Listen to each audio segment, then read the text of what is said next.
D'Angelo, I guess sort of a similar question to McCall. You talked so much last year about wanting to prove that you could be one of the best corners in the country, competing against the best. Is it, just when you go through an off season, what's the mentality or the approach you take to building on that? Essentially, to saying, I was an All-American last year. This is how I get even better. Essentially. Yeah, for me, it's just finding ways to get better, like little things. I go back and watch games from last year, but just finding things I need to get better on, working on myself. There's always things I can improve on as a DB. So for me, it's just taking one day at a time and competing and finding ways to get better. Stay on your left with Todd, and then go to Seth. D'Angelo, Mikhail talked about having the former JMU guys at each level of the defense. What's your approach to leadership with your teammates, and how are the three of you are you similar in the way you approach guys? Are you different? Where do you kind of fall in that? I would say we're definitely different, but we all just hold the team to a high standard. Basically, I'm more of a lead by example type of guy. I'm working on speaking more, but Aiden's more of a loud guy, so that's how we're different. I feel like I'll just lead by example, but I still hold my guys to a high standard. Go Seth on your left, and then Jared. D'Angelo, how much have you been able to line up and compete against Fernando so far, and what's stuck out about him as a quarterback from your perspective? A lot. He's the one, so I go against him every day. But the thing that stuck out to me is how mobile he is and his deep ball accuracy. He got a strong arm. I could see it when he was throwing that pro day, and once he came out there threw against us, I could see he got a strong arm. We'll go Jared, second row on your left, then Pete. Working with Coach Ojong, obviously he developed really well last year. So what do you think makes you guys work well together? I feel like he's a guy that knows a lot. He has a lot of knowledge, like a lot of football knowledge. He gets me better every day. He pushes me. He doesn't treat me different from anybody else. He doesn't care about the success I had in the past. That's somebody I need in my corner. Just somebody who's not a yes man, who just corrects me when I'm wrong and just gets me better every day.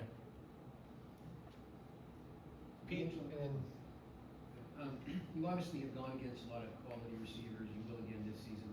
How do you prepare for that? I mean, how much film do you watch on individual receivers, and how much do you just embrace that challenge, like bring it on type thing?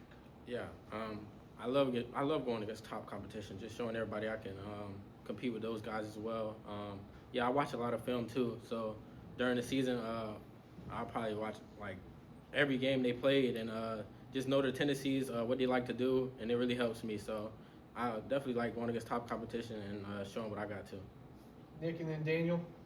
I was just gonna ask, what have you noticed from transfers Andy and Knighton? Those guys came in ready to work.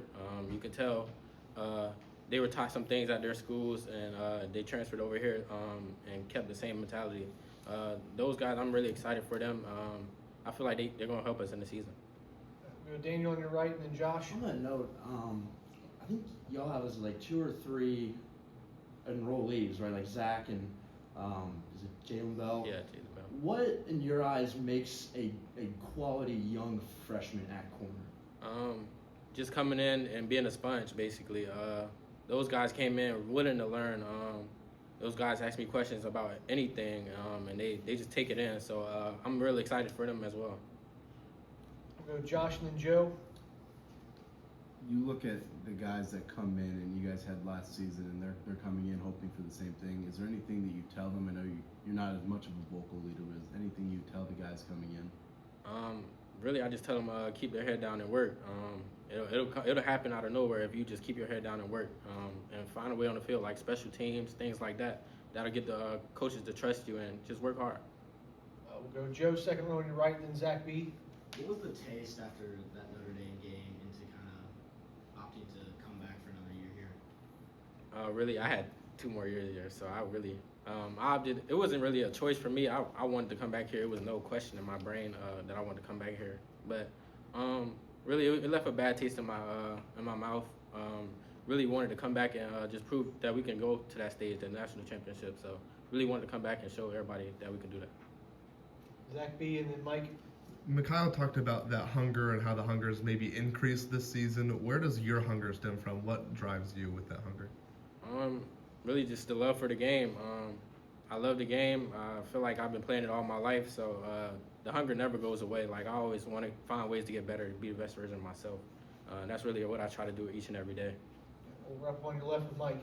Yeah, to that point, and you mentioned that last year too, when you kind of looked at the film, where did you feel like you needed to take another step, or things that you needed to work on kind of to get to that point where you want to be? For me, it's really disguising. A lot of teams like to just throw, and we're in cover 3, showing that we're in cover 3, they'll throw a little hitch, so I'm disguising more, just doing more little things to get the quarterback off his game. But really just working on that and just more pick production from my standpoint. Great. Thanks, D'Angelo. Appreciate it.